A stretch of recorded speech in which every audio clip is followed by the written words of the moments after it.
नमस्ते स्टूडेंट्स, पाठशाला पंडित में आप सभी का स्वागत है। मैं हूँ Ayush Bhattacharya.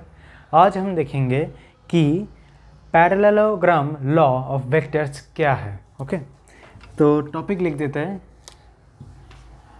Parallelogram law of vectors. Parallelogram law of vectors. तो देखो अभी अब तक पहली बात तो ट्रायंगल लॉ ऑफ वेक्टर्स है, ठीक है। ट्रायंगल लॉ ऑफ वेक्टर्स में क्या पढ़ाया गया है कि R is equals to A plus B, resultant is equals to A plus B. एक ट्रायंगल बनाया गया था, जैसे कि कैसे बताओ, चलो ट्रायंगल लॉ में क्या था कि एक वेक्टर ऐसा है, एक वेक्टर ऐसा है, तो दूसरा मतलब जो रिजल्टेंट वेक्टर है वो ऐसा होगा। ओके, ये A and this is B, so what is the result? R is equals to A plus B, correct. तो इसमें तो ठीक है, अच्छी बात है, लेकिन अब हम देखेंगे पैरेललोग्राम लॉ ऑफ वेक्टर्स क्या होता है। एक बात याद रखना, पैरेललोग्राम लॉ ऑफ वेक्टर्स ऐसा होता है, ठीक है। मतलब उसका डायग्राम या हमेशा जो दिमाग में आना चाहिए पैरेललोग्राम लॉ ऑफ वेक्टर्स सुनकर, वो ये आना चाहिए। ओके, तो इन दोनों में फ़र्क क्या है? फ़र्क मेन यही है कि ये जो है, ये दोनों जो वेक्टर्स है वो एक ही जगह से शुरू हो रहा है। इसमें दोनों वेक्टर्स एक ही जगह से शुरू हो रहा है, लेकिन इसमें एक वेक्टर ऐसे जा रहा है, फिर दूसरा वेक्टर ऐसे जा रहा है। मतलब एक विजुअलाइजेशन करो, सोचो एक बॉल है, ओके, एक बॉल है, उसको मतलब सोचो इधर पहले मैंने धक्का दिया तो उसको कुछ देर इधर तक चला, फिर मैंने यहाँ तक पहुँचने के बाद इसे मैंने इधर धक्का दिया तो फिर इधर तक चला, तो लास्ट में जाकर वो इधर तक रुकेगा, करेक्ट। ये होता है ट्रायंगल लॉ ऑफ वेक्टर्स। तो रिजल्टेंट क्या हुआ? मतलब पहले मैंने इधर धक्का दिया, फिर इधर धक्का दिया, उससे अच्छा मैं अगर डायरेक्ट इधर ऐसे धक्का दे देता तो डायरेक्ट जाकर इधर पहुँच जाता। ये होता है ट्रायंगल लॉ ऑफ वेक्टर्स में। लेकिन पैरेललोग्राम लॉ ऑफ वेक्टर्स में क्या होता है? सोचो कि मैंने अपने इस लेफ्ट हैंड से इधर धक्का देने की कोशिश की और राइट हैंड से इधर धक्का देने की कोशिश की, ठीक है। इस तरह से एक मतलब कोशिश की ऐसे, तो लास्ट ऑफ ऑल क्या होगा? लास्ट ऑफ ऑल वो इधर कहीं तो भी जाएगा, करेक्ट। क्योंकि ऐसा तो नहीं कि किसी एक को इग्नोर कर दिया पूरा, वैसे नहीं कर सकते, दोनों को ही मानना पड़ेगा। इसलिए दोनों का ऐसे समझौता कर कर, दोनों में एक समझौता करके वो यहाँ से इधर तक आ जाएगा। तो ये फ़र्क है दोनों ट्रायंगल और parallelogram of vector, parallelogram law of vectors में। ओके, ये पैरेललोग्राम का था, ठीक है। तो समझ में आ गया ना कि दोनों में क्या डिफरेंस है। तो एक काम करते हैं, अभी पैरेललोग्राम लॉ ऑफ वेक्टर्स में उसका डेरिवेशन देखते हैं। ओके, उसका डेरिवेशन देखते हैं। तो चलो पहले हम एक उसका डायग्राम बना लेते हैं। सबसे पहली बात, जो वेक्टर्स है वो ऐसे बनाना है, दो स्ट्रेट वेक्टर्स। ओके, एक का नाम रहेगा P, दूसरे का नाम रहेगा Q। ओके, एंड देन एक पहली बात, एक पैरेललोग्राम बना ही लो। ऑलराइट, एक पैरेललोग्राम जो है वो बना लो अच्छे से। चाहे तो ये लाइन में अभी के लिए इरेज कर देता हूँ। ओके, ये बन गया एक पैरेललोग्राम, और उसका जो रिजल्टेंट है वो ऐसे निकलेगा। ऑलराइट, याद रखना उस मतलब दोनों का जो दोनों जो वेक्टर्स है उसका रिजल्टेंट ऐसे निकलता है, और पूरा अगर डायग्राम कंप्लीट कर दे तो एक पैरेललोग्राम दिखता है। ऑलराइट, तो इसका नेमिंग कर दो, ये रिजल्टेंट है तो अभी इसे मान लेते हैं A, ये B, ये C, ये D। अब देखो उसका जो स्टेटमेंट है वो आपको स्क्रीन पर दिख रहा होगा। If two vectors of the same type originating from the same point, tails at the same point, are represented in magnitude and direction by two adjacent sides of a parallelogram, the resultant vector is given in magnitude and direction by the diagonal of the parallelogram starting from the same point। तो जैसे कि मैंने बताया, ऐसे diagonal जो है वही उसका रिजल्टेंट है। अभी इसके बाद एक ऐसे कंस्ट्रक्शन हमें करना पड़ते हैं, एकदम परपेंडिकुलर एक लाइन बना दो, ओके, और इसका कुछ और ही नाम दे देते, ई लिख देते हैं अभी के लिए, ओके, समझ गए, याद रखना ये है थीटा, ओके, थीटा में नीचे लिख रहा हूँ, और ये है अल्फा, ऑलराइट, क्लियर। अभी देखो अच्छे से, ये से कंस्ट्रक्शन करने के बाद वो पहले स्टेटमेंट लिखना है, फिर ये कंस्ट्रक्शन करना है, उसके बाद प्रूफ शुरू कर देना है। प्रूफ शुरू करने के बाद स्टेटमेंट ऐसे लिखना है, in the figure vector p and q are at an angle of theta from each other.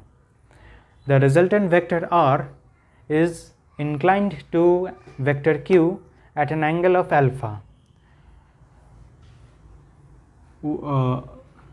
A construction of line segment BE is done perpendicular to line DC at point E.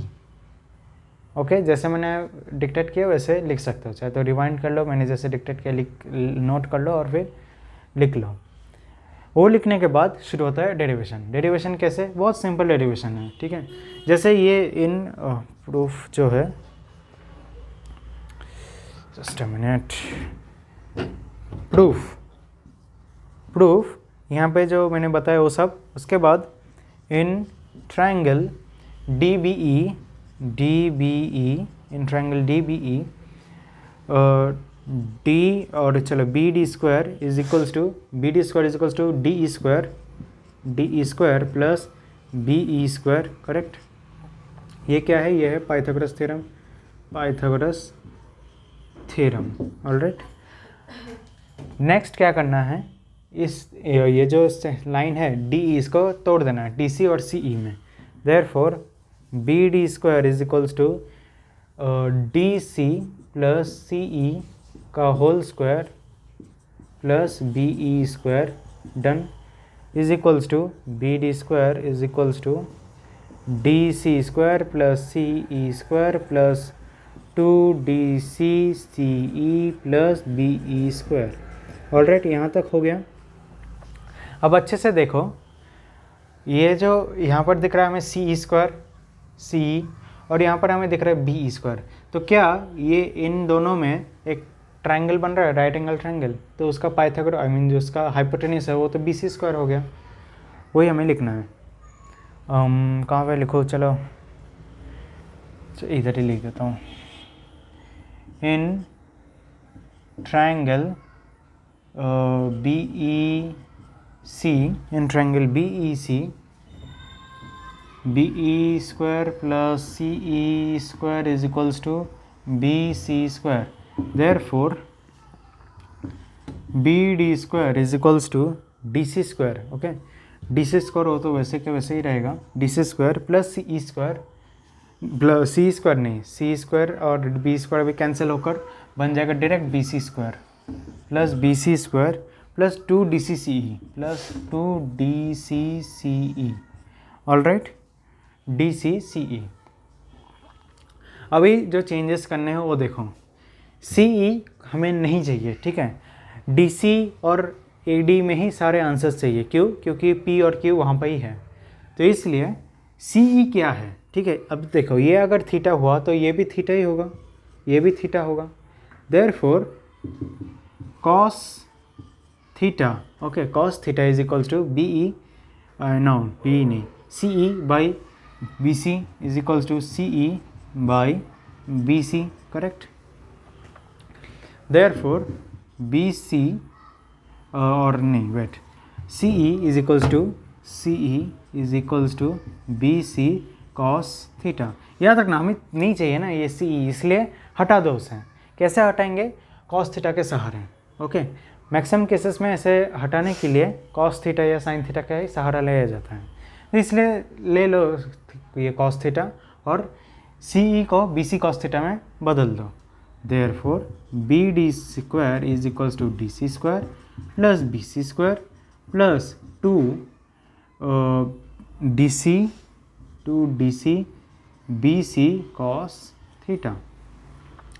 अब देखो BD square, therefore B D square is equals to D C square ऐसे ही रहने दो, plus ये जो B C square दिख रहा है ना, उसको हमें लिखना है D A square, okay, plus D A square. क्यों? क्योंकि यहाँ पर डायरेक्शन सेम है और मैग्नीट्यूड सेम है। अगर डायरेक्शन और मैग्नीट्यूड दोनों सेम है तो वेक्टर सेम होते हैं, तो इसलिए मैं लिख सकता हूँ वैसे, plus 2 D C dot D ए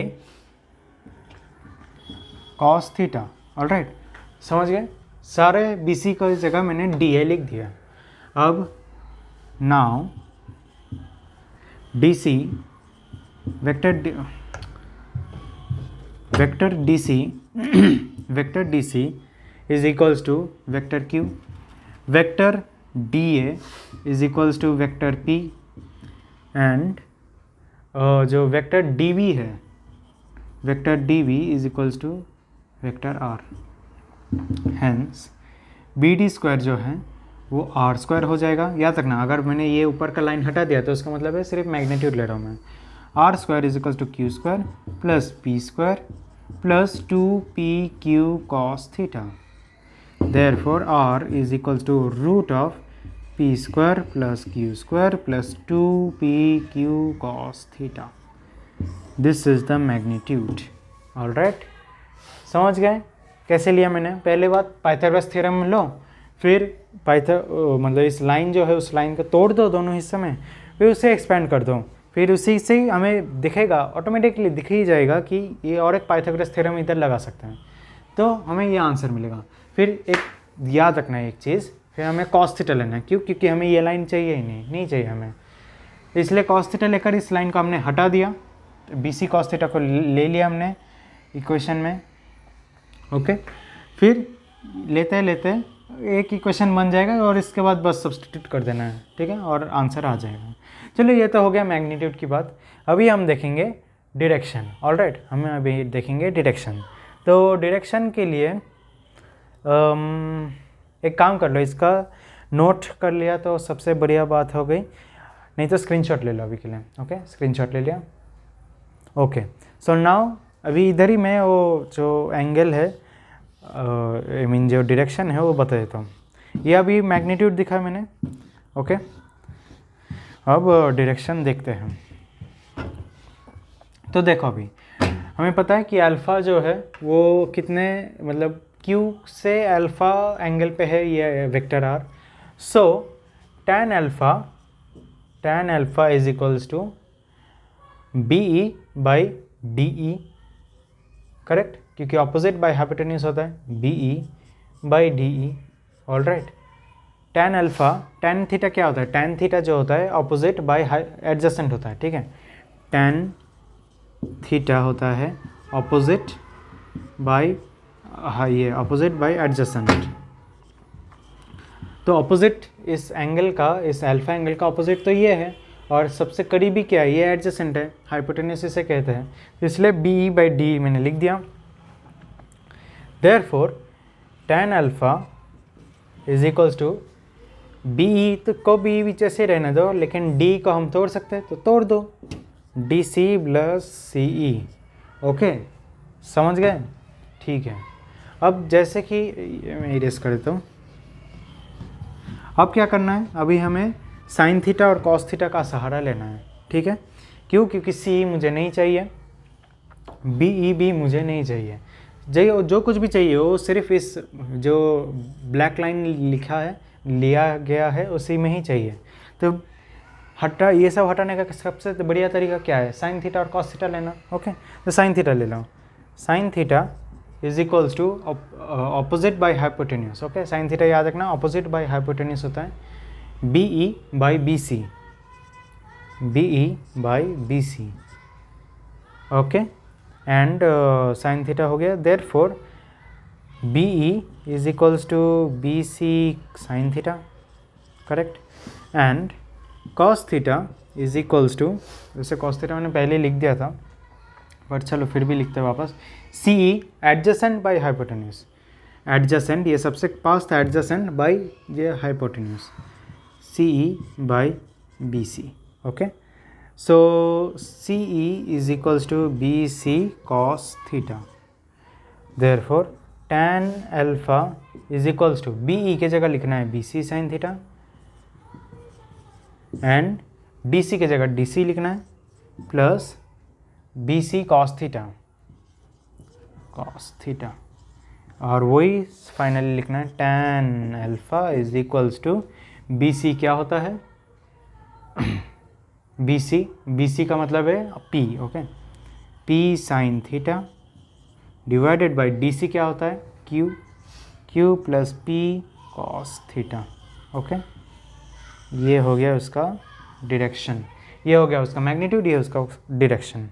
ऑलराइट, तो बहुत इजीली सॉल्व हो जाता है, याद रखना है। इसमें ये तो पता चल गया कैसे सॉल्व किया हमने। इसमें पहली बात tan अल्फा ले लो, तोड़ दो, साइन थीटा और कॉस थीटा का इस्तेमाल कर लो, सब्सटीट्यूट कर दो। ये और भी इजी था एक्चुअली, ठीक है, समझ गया। तो बस यही था, इसमें और कुछ नहीं था। तो चलो फिर इस वीडियो में इतना ही। अगर वीडियो अच्छा लगे तो प्लीज़ लाइक कीजिए, शेयर कीजिए अपने फ्रेंड्स के साथ और ज़रूर हमारे चैनल को सब्सक्राइब कीजिए। और कोई डाउट रहे तो ज़रूर पूछ लेना, ओके। तो चलिए फिर आज के लिए थैंक यू वेरी मच।